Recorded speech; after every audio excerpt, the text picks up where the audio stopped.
Welcome to the Pal Bros Movie Reviews, brought to you by our supporters at Patreon. Our reviews are more than just reviews. We are here to build the new Christendom by exposing the bad writers, money lovers, and sexual perverts found in Hollywood. Continue listening to know what type of content we as Christians should be consuming and what we should stray away from. This is the Pal Bros Movie Reviews. If you wish to support us in our mission, head over to patreon.com/thepalbros or follow the link in the show notes. There you'll gain access to our exclusive show, the Pal Bros Mini Reviews, as well as early access to both movie chronicles and movie reviews by the Pal Bros. And now, on with the show. A trilogy. 3 films of 3 different stories that tell one meta-narrative arc. Very few film trilogies have been known to be done well. The Lord of the Rings, yes. Indiana Jones, probably. The original trilogy of Star Wars, well, depends on who you ask. The early 2000s X-Men films sought to do it. They sought to do what only few superhero franchises had already done. Did they accomplish it? Did they tell a compelling story in the span of 3 films? Or did the third film fall flat and find itself in the dumpster along with many other third films in a trilogy that could not stick the landing? Well, stay tuned to find out. Welcome back to the Pal Bros Movie Reviews. We are doing another episode for you. As always, another movie review. And we, as always, are going through the MCU and all these different Marvel movies. And There's a lot of them. yeah, I feel like this one's going to be pretty heavily connected to the Deadpool and Wolverine movie. But just a theory of mine. Yeah, I'm one of your hosts, Tobiah Powell, joined with Trent and Powell, your other host. How's it going? How are you doing today, Trent? Doing well. Cool. Yeah, what do we got for them today? We are watching, or have watched and are reviewing, X-Men Last Stand. The third of the early 2000s X-Men trilogy. We've made our way through it. Is this the first trilogy? We did Blade. No, we did Blade. This is the second trilogy that we're closing out another trilogy. Yep. We'll do Spider-Man 3 next. Yeah, so we're moving along, and I can't believe we're this far into this podcast, but it's been good, and for sure. I swear it's like, sometimes we'll get a good hit, but a lot of the times they're just big misses, and yeah, we have another one of those probably misses. Yeah. So what were your initial thoughts of X-Men Last Stand? Well, man, this was just, I feel like they're just repeating a lot of the same stuff that these other movies were doing, the other X-Men movies. It's a lot of rinse and repeat with them. A lot of the same issues, which they just never learned from. Is this our seventh X-Men movie? Because 8, because X-Men Origins. So we did the trilogy, we did Apocalypse, First Class Apocalypse, Dark Phoenix, X-Men Origins. Wasn't there another one? Maybe well, not. there's Days of Future Past, but we haven't done that yet. Right, yeah, I know we haven't done that one, so. Okay, yeah, so 7. Crazy. Yeah, this is our 7th one. That's a lot of X-Men movies. Yeah, we haven't even done them all. Yeah, but I was kind of just talking about even just the original trilogy. I mean, some of the remakes had some of the same issues, but yeah, this trilogy, like this third one, it's just like the same thing. It's like Charles and Xavier have these sides. One side's like save the humans, one side's kill the humans, and then there's an outside villain that they have to either join together and defeat, or they just kind of are both fighting it, and all fighting each other. It's just the same thing over and over again. And of course, Xavier got sidelined again. Yep. Pretty heavily sidelined. Yeah. This one is like they just did not care at all. Let's kill everyone. So a lot of the same issues, and there's some slow bits in the movie where it's just kind of boring. More characterless characters. Yeah, for sure. Yeah, I feel like also this one was a little more, I don't know. I just feel like they're pushing more kind of like the woke stuff, but I don't know. Maybe that's just my pessimistic side. Yeah, there's a few pretty pointless scenes that like just narratively were just dumb and pointless. So it's just like, well, that was just a yeah, there were quite a few weird choice. Right. Made no sense, but yeah, let's go. We can go and get into the story. Sounds good. Yeah, what were some things that you just noticed off the top? Some issues with the story. This movie was short. I mean, it was like without credits, it was like an hour and a half. Was it? It felt long. Yeah, I know. Well, like I feel like the third act was so rushed that it made it feel pretty short. Yeah, I guess so. Because it's like they get to Alcatraz and then a few punchies and mutants dying and outside bad guys and Dark Phoenix unleash power, Wolverine kill Jean, the end. Yeah. And anyways, not to like jump ahead to the third act, but I feel like this movie like I said, it was pretty boring. It had kind of a coherent plot for the most part, but at the same time they bring Jean into this and they start off making the story about her, but then they sideline her and then she just stands there like for the rest of the movie. And then they make it more about this kid who has these powers that takes away mutants' powers, which like the whole theme of the movie, the whole point of the movie is like the mutants are wrestling with whether or not someone finds a cure. They find this mutant that's able to take away mutants' powers, and then they extract that power and then use it to make a serum that can take away mutants' powers. Some mutants like Rogue, who whenever she touches anyone, she pretty much kills them. Like she hates her powers. She doesn't see the good in them. So she wants the serum. She wants to get rid of it. Wolverine considers it. Storm considers it. Beast. They bring Beast in this film. Kelsey Grammer's Beast, probably my favorite characters in this movie, and it was well handled. For sure. But you have the visuals for him were pretty great. Yes. So you have practicals. So. Yeah. And you just have this whole running theme of like, okay, like should mutants just be who they are, or like should they be okay with getting rid of their powers so that they can become normal? But the whole theme is like, well, no, they're born, like maybe this gets into the woke agenda, like you're saying, like they were born this way. This is their identity, and people shouldn't come in and take that away from them because this is who they are. And so that was kind of running theme. And so all our characters are wrestling with that. Rogue actually, I was surprised, decides to take away her powers, which like, okay, fine. It kind of ruins any development that she had because she's like, oh, I'm done. And then she runs away. And then at the end of the film, we meet her and she's like, oh yeah, I got rid of my powers. And that was I kind of feel like with that was they were just trying to say like, it's everybody's choice. Like they should be able to choose, what they want to do. Yeah, I guess so.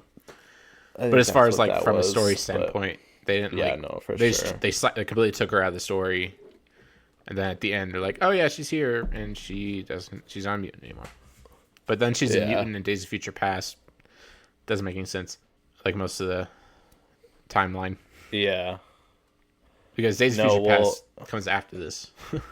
Well, Days of Future Past makes no sense. It's a good movie, but makes no sense. It's like, how's Xavier there? That doesn't make any sense. Well, did you watch the end credit scene? Well, that doesn't. It wasn't Xavier's body. It was just some guy's body. Weird. I didn't really. Whose body was that? We'll talk about this at our after hours. So Trevor, cut that part out. Cut that part out, please. Or don't. Leave a little bit in there just to tease. Tease the audience for our after hours Patreon, because you can support us there. Just so I don't forget, if you're watching on YouTube, please like, comment, and subscribe to our channel. It helps with the algorithm. Apparently, we should say that so that people will actually maybe do it, because I know people don't usually do it. So please like it. Yes, please like, comment, and subscribe. Tell us your favorite. If you were a mutant, what kind of powers would you want to have? Yeah.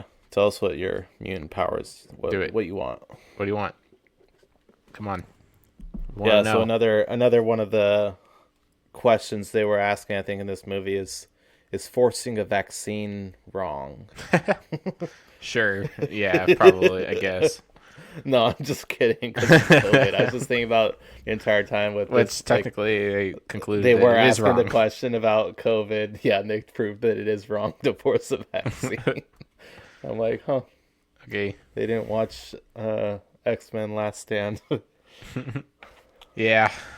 I mean, I can't even hardly remember what happened in the first 2 acts. Yeah, it was pretty jumbled. Things just happened in this movie. And Yeah. like I said, they tried to make it about Jean Grey, but they gave her no character. Like, she was just there the whole movie. She killed... Oh, yeah, for sure. They bring Cyclops into this story, and he's grieving. He's dealing with the fact that he lost Jean at the end of the last movie.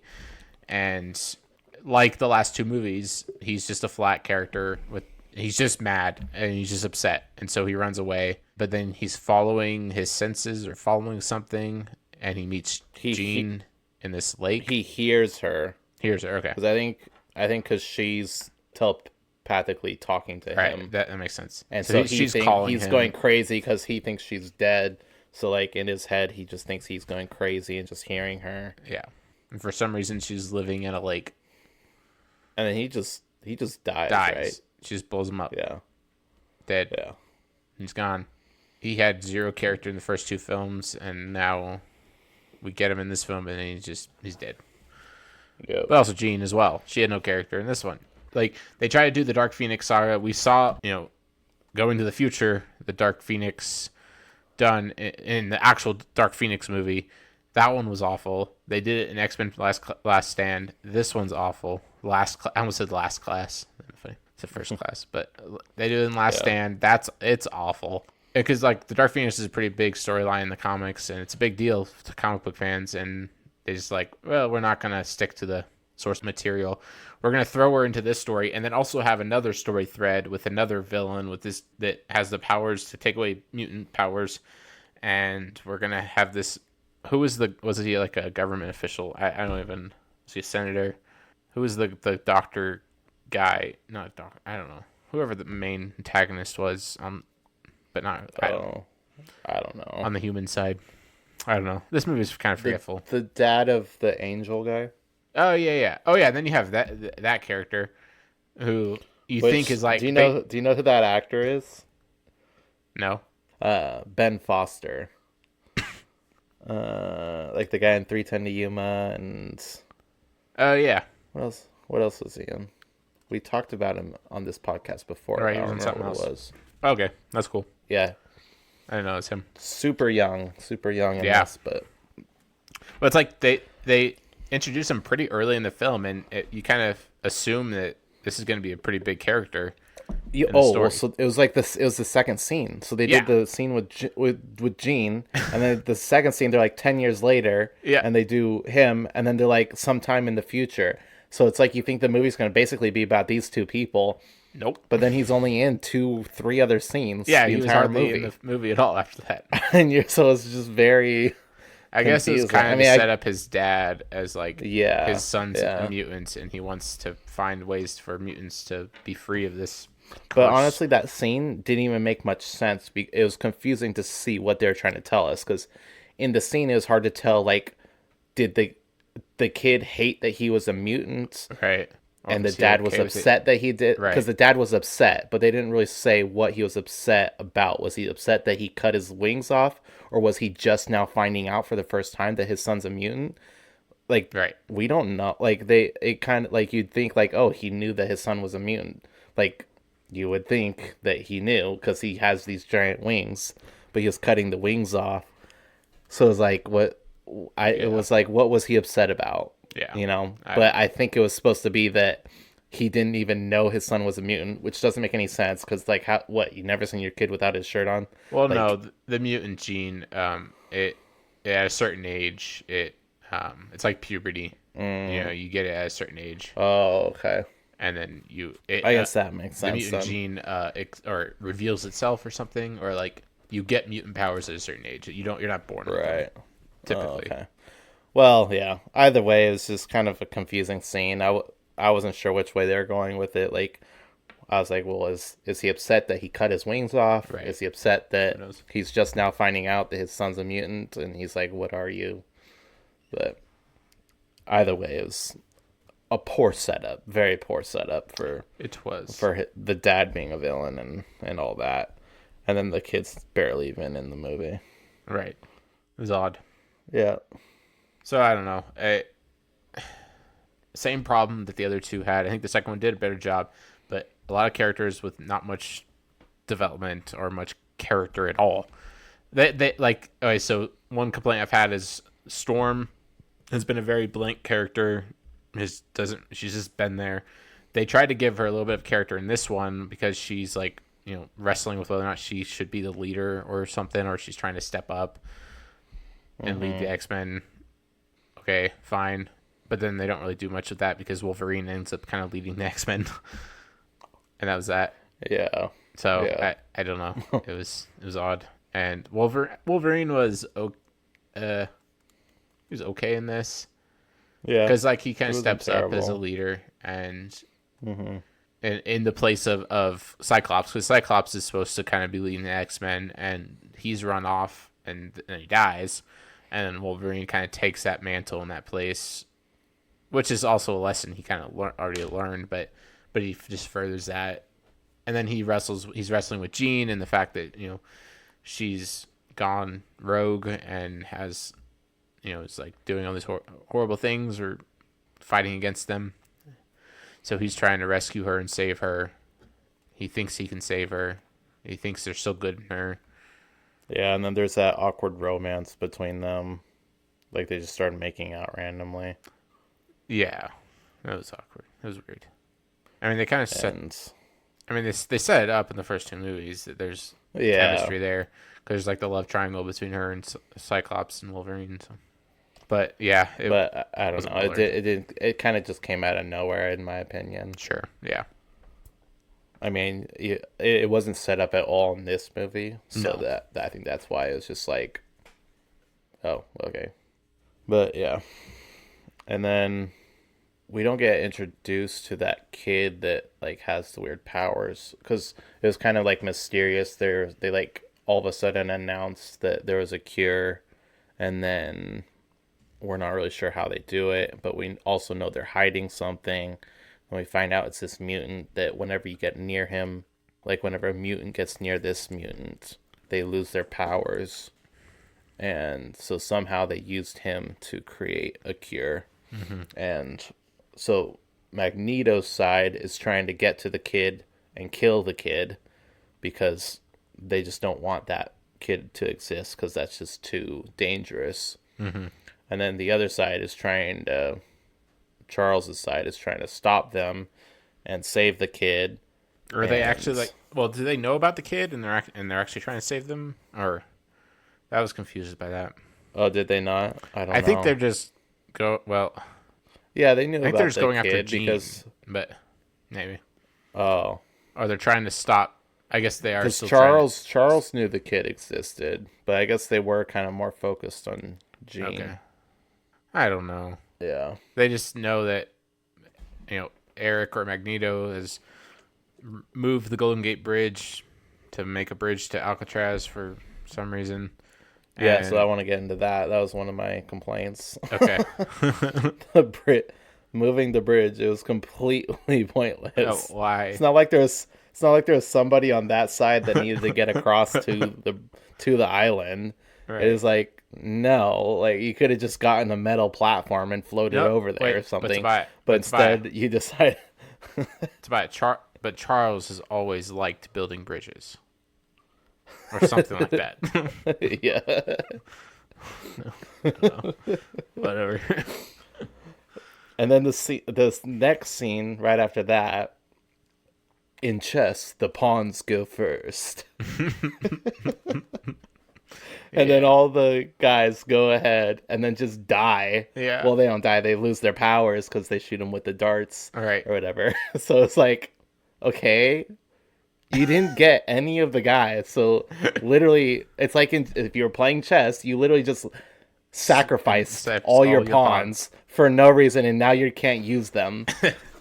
And your now instead of having all these pawns, you have no pawns, and you just have all the other things, and so you might as well have started the fight without any pawns, because what you just did was so dumb. Yeah, I was. Those were the two scenes that I was like that. Oh no, there was another one where where they do where the kid does the ice skating with the girl. Yes. Oh yeah, that was another storyline. That was another storyline, was him and the two girls and then the other guy and the whole love triangle square thing going on. Right. Oh wait, that guy didn't like any of the girls. It was just a love triangle. It was a love triangle. And then he ends up fighting the fire guy later, but that was like kind of unrelated. Who will be in Deadpool? Yeah, he will be, and the spiky guy. Really? Yeah, he was in Miles from Lost. The same picture. Yeah, the guy was in Lost. Oh, that's funny. I didn't know that. Yeah, but that was one of the storylines, was the love triangle. But it was for like Rogue's story, because she wanted to be able to touch him. Yeah. But she was jealous because he was getting close to Kitty. Yeah. Is that her name, Kitty? I don't know. Ellen. Yeah. Well, now she's a guy. So yeah, Ellen Page. Now Elliot. Yes. Now Elliot. Still Page. A guy. But she was a guy that in this movie. But no, she was actually a woman. Anyway, my brain just broke. Yeah. Has she always been a guy? I don't know. In her mind, maybe. Okay. So that was awkward, yeah. The ice skating, where he makes ice skates with out of ice. But if you can't use ice skates, you can't put ice on ice and skate and be able to skate and cut through the ice, because ice has the same density as ice. Brother. Yep. Oh, yeah, I got that one too. I was like, what is he doing? Yeah. I mean, she had ice skates. Like, why can't you just give him ice skates? Yeah, I know. He made the ice skating rink. Cool. You don't have to have him make ice skates. Okay, whatever. Yeah, it was so dumb. Anyways, what else? I mean, what is there? Magneto. He was Magneto. I don't know. He was just there driving the plot. Trying the same character as always, and obviously fighting against the humans. He doesn't want this cure to get out. He doesn't want to give mutants the option to be cured, because he doesn't see it as a disease or anything wrong with in themselves, and so he wants to make sure that this cure is eradicated and this kid was killed, so he's not able to do this anymore. And yeah, he was fine, I guess. I mean, there wasn't, like I said, it's the same character as before, not much different. Yeah. Yeah, and then we also had Mystique. Oh yeah, she had a little bit of hardly in it. Yeah, she was hardly in it, and she again was kind of like the same character, and then she ends up losing her powers, and then Magneto abandons her. Magneto just is just like, okay, bye, and leaves after she like sacrificed, because she jumped in front of the needles, the syringes or whatever that were shot at him and saved him, and then he's just like, okay, well, now you're just a human, so I don't really care about you, and then you're leaves. One of them. So, and then she was just done. Actually, no, she was not done. She gave up all the information of like where their base was and just all that stuff to the government to try to get back at Magneto. Or not Alcatraz. Wait, never mind. Yeah. No, it was. That's where he moved or whatever. Or no, that's where the kid was. Yeah. Never mind. I don't know. It's when they were in the forest. Really she gave up. It was just kind of like a little plot thing to explain, like, oh, this is how they found out about the right. So they kind of used that, and yeah, that's all that was. Since Mystique was betrayed, she then betrays him. So. Yep. Yeah, we can kind of get into the third act, I guess. It's kind of where most of the interesting stuff happens, even though it's pretty short and rushed. Yeah. I mean, we just have this final fight with, a bunch of mutants, but then soldiers, generic soldier characters that have this cure, and they're shooting mutants and killing mutants, and all their weapons are plastic so that Magneto can't do anything with it. Yeah, and so then what do they do? What happens that, like, what happened to Jean that made her go full Dark Phoenix? I think she just decides to. I don't know, because she was just standing there the whole time, and then she was literally just standing there doing nothing. Was it Wolverine that tried to stop, or was like getting close to her, and she's like, no, and she just starts killing everyone. So she just decides to unleash her power. But you're right, I can't remember what it was that she, like, what led her to do that, or what motivated her to do that. I don't know. It's kind of also another thing is, like, the kid with the powers, he gets gets sidelined in the third act. The kid who can take away powers? Yeah. Right? They didn't do anything else with him. Like, after they got to Alcatraz, they just we just never see him again. Is that true? I guess. I mean, he just doesn't die. Yeah. Well, he's just not even there. I mean, he's not even talked about, or. That's a good point. Yeah, it's kind of weird. Confusing. But yeah, I don't even remember what happens, because it's just right, because Kitty Pryce, she goes into the place and she's getting chased by Juggernaut. Yeah. And the mutants got his dad, and they throw the dad off of the cliff, but then Angel, his son, comes in and saves him. And then, I think, so then after that, I don't think we get anything else with him. Oh, well, okay, yeah. Oh, you're still talking about that. I thought you were going to say why What's-Her-Face went full. So, like, Magneto... Dark Phoenix. So Magneto loses his powers, which is... Okay, yeah. Nothing. Like, they decide, okay, we're gonna kill Cyclops. We're going to kill Xavier. Oh, by the way, Xavier died. I guess we didn't... I don't know if we even said that. Yeah, I said it. Okay, we did. But Xavier dies. Yeah. And Magneto loses his powers. And Mystique loses her powers. All right. So, yeah, what happened was all the military men come up, and after Magneto loses powers, they shoot at Jean, and then Jean stops the bullets, and then she goes berserk. Okay, yeah. And kills them. Yeah, I remember now. Okay. She snaps them. So then she literally snaps them all. Yeah, she literally dusts them all. And then, so after everybody comes to the island, so you got the military, the good mutants, the bad mutants, all meeting up. They're all doing their fighting, whatever.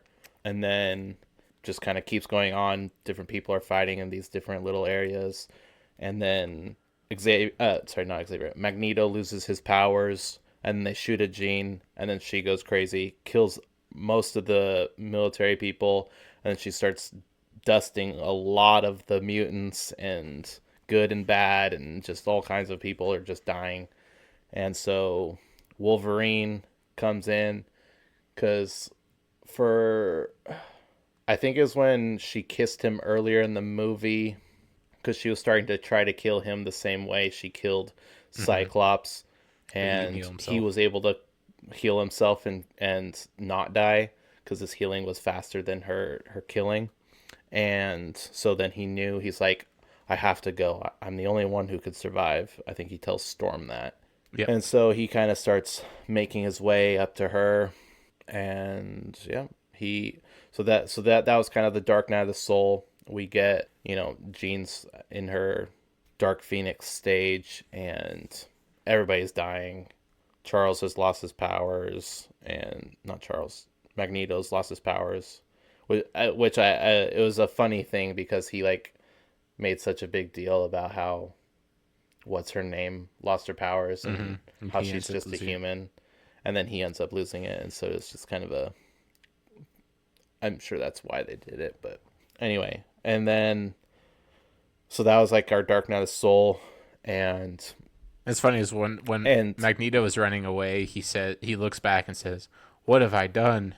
And he sees that like she's using her full potential. Yeah, it's like what did you expect? I mean, you knew she had this caged in all this time, and you wanted her to be herself and unlock it. It's like, why are you all of a sudden like regretting it? And I guess because he saw how destructive it is, I guess. But, yeah.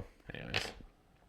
So this is kind of what I saw was this trilogy like is very heavily around Wolverine. Yeah. So the Dark Knight of the Soul and the hero's sacrifice was all centered around him again in this movie. Yep.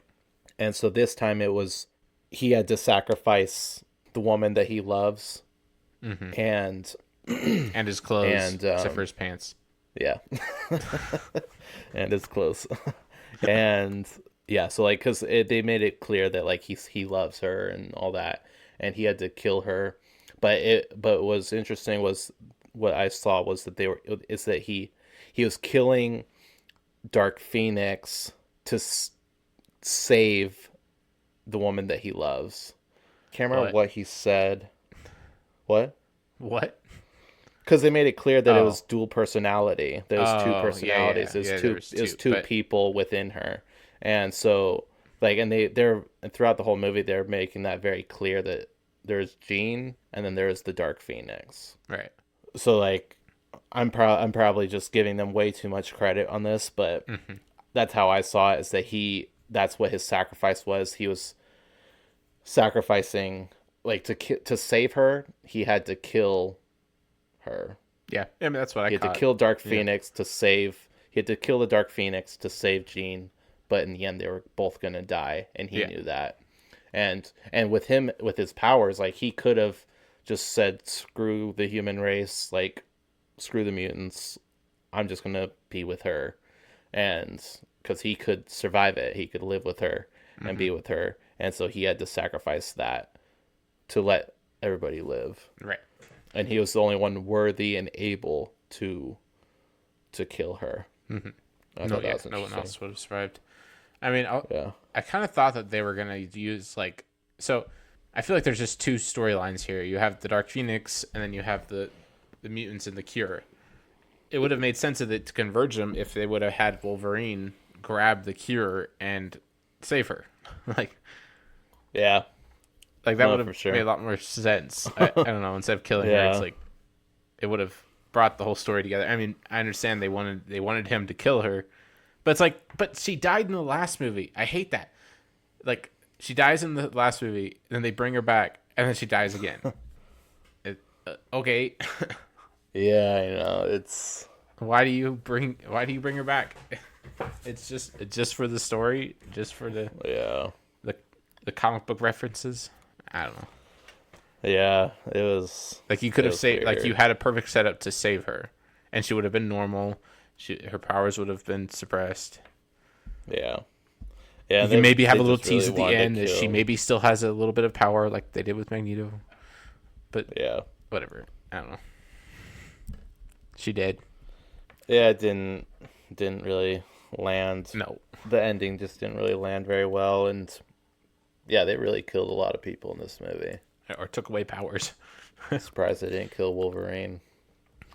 Probably weren't allowed to kill Wolverine. Probably not. I guess The Wolverine is a kind of a sequel to this because doesn't like Charles comes back at the end of that movie, I think. Oh, he does? Like as Charles. Oh, okay, yeah. Because Wolverine thinks he's dead by the end of that film. So anyways. Yeah. Yeah, and then it kind of leads into... Oh, yeah. Sorry to interrupt. Future past. Yeah. But like the Wolverine, I don't know when it takes place, but he deals with Jean's death throughout that film. Like he's coping with it and grieving over it, and she has dreams about her and whatnot. So it's like a direct sequel, sort of. Yeah. But like his continuing his journey and his story. Yeah. Yeah, it's interesting.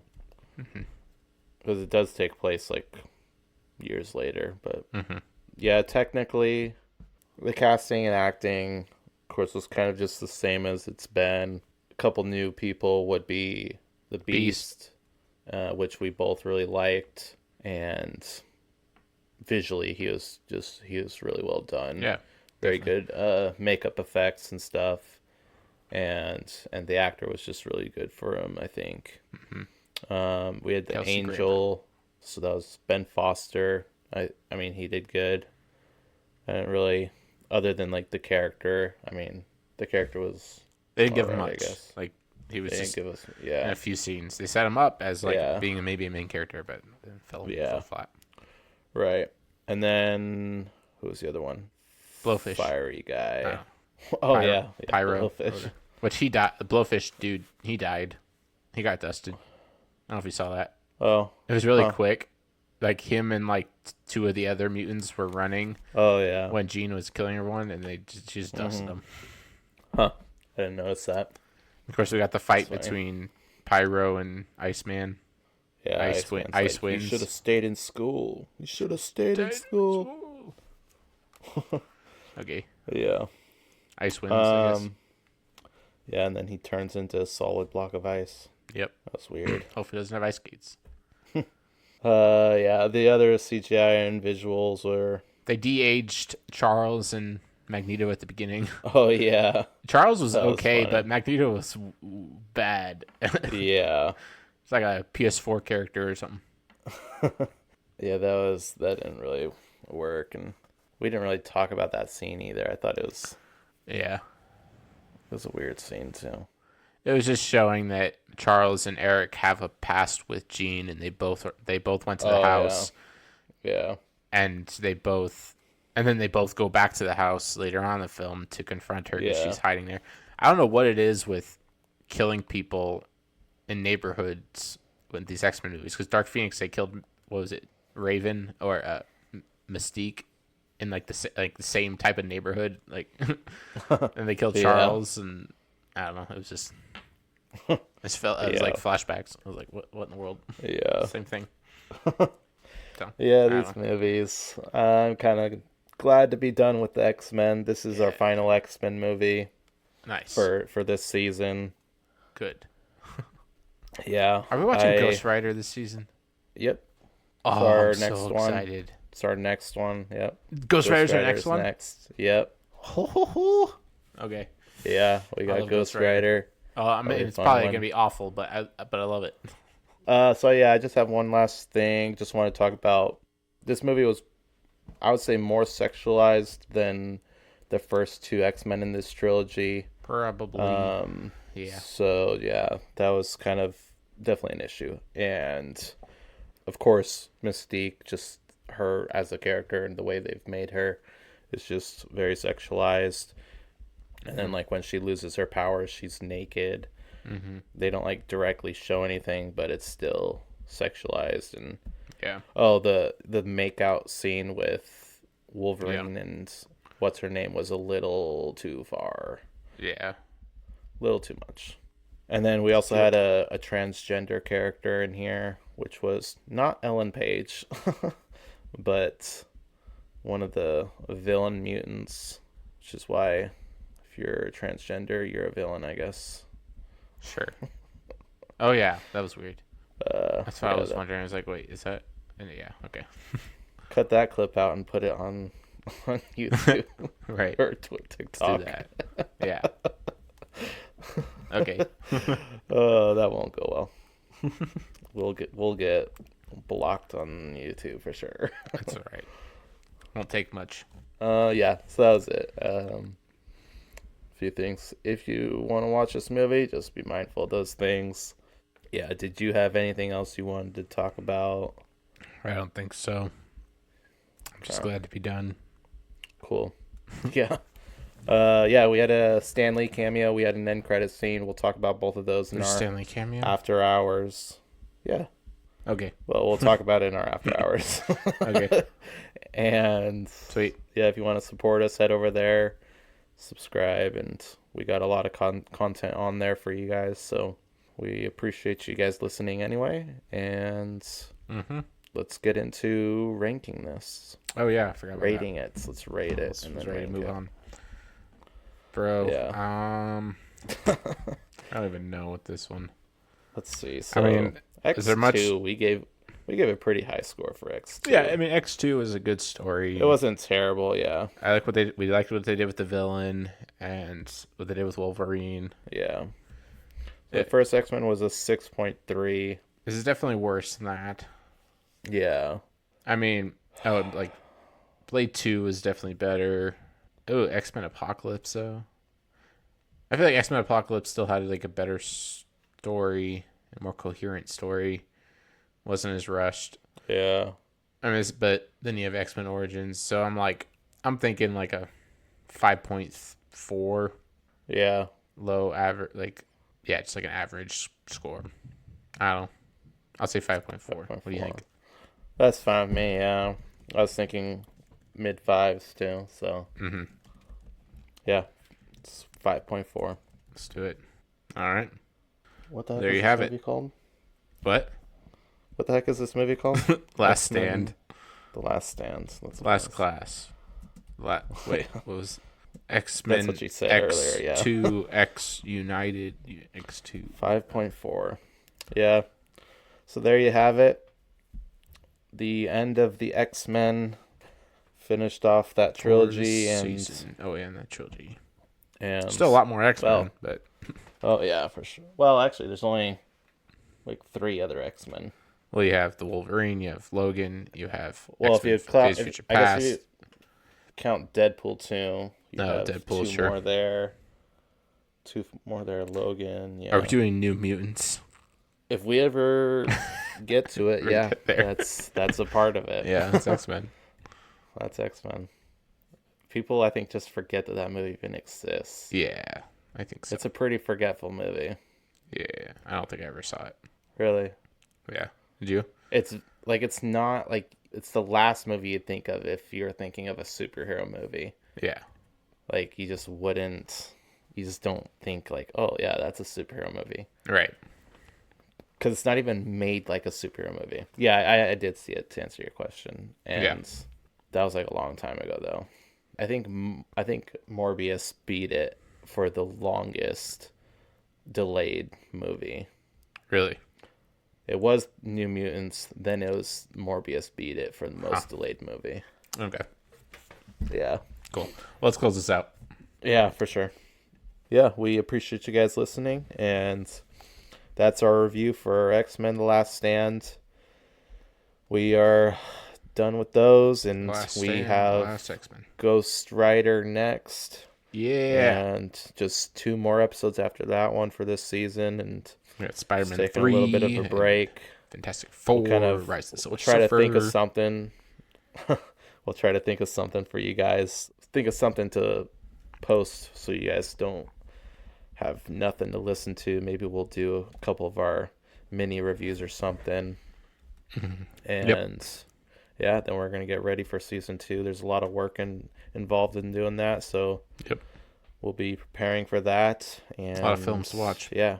Study. Yeah, a lot of movies. A lot of movies to watch and we're gonna prepare for, putting together our list. Our top 15. Yeah. Yep. Again, as always, watch good movies, glorify God, and I said that backwards, watch good movies. Thank you guys, and we're out. See ya. Bye.